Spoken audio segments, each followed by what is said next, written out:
concrete used was fiber reinforced concrete. I did this and also embedded a mesh into the caps with the hopes of greater structural rigidity and less cracking. To bevel the edges of the pads, we actually used old bullnose drywall corner bead. My process for this was to scoop out a bit of concrete, scree it, then vibrate the form with a hammer to remove air bubbles. The finished product turned out better than I expected.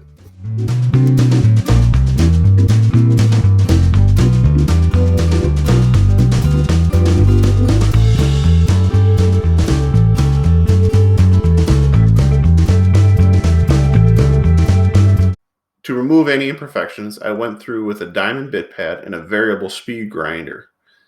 Any voids I filled in with a bit of leftover mortar and then ground them down later.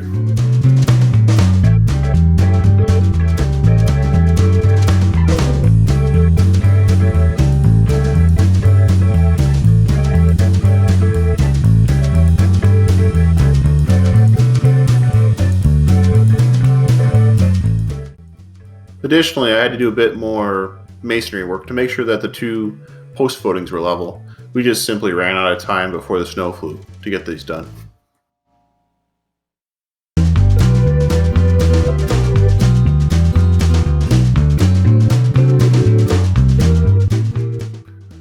I had high hopes of being able to use electricity when drilling these holes, but I found out that a 1-inch bit that I bought from the hardware store was actually more like an inch and a strong 16th, and my pegs would have been too loose. So I had to resort to a brace and bit.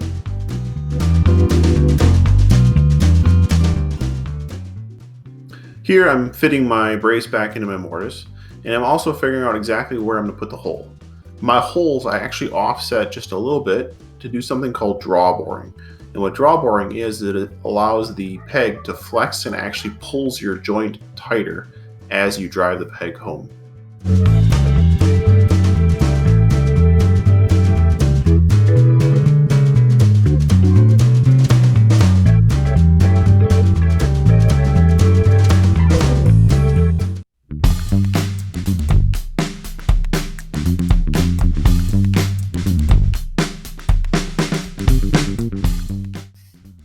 Assembly proved to be a bit of a beast as I was working alone, but after setting up ladders and doing some serious head scratching, I was able to finagle my posts and beams and braces into place just by myself.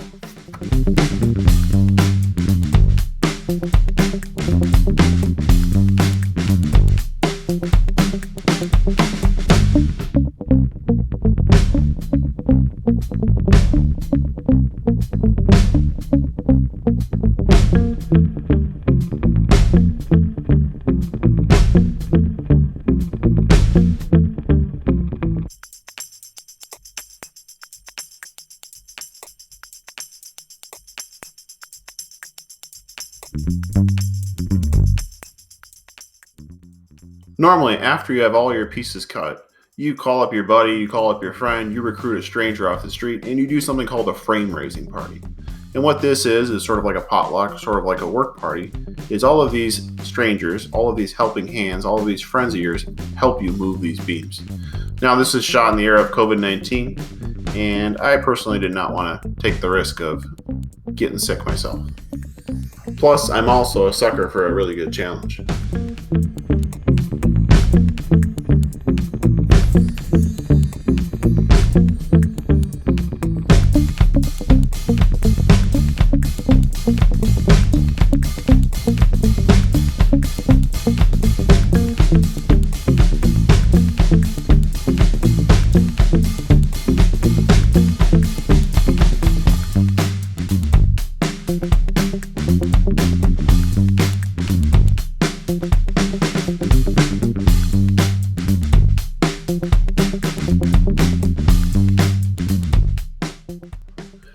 For my pegging, I elected to use red oak pegs that are actually 1-inch thick, and one of the things I learned is that I didn't sharpen my pegs enough.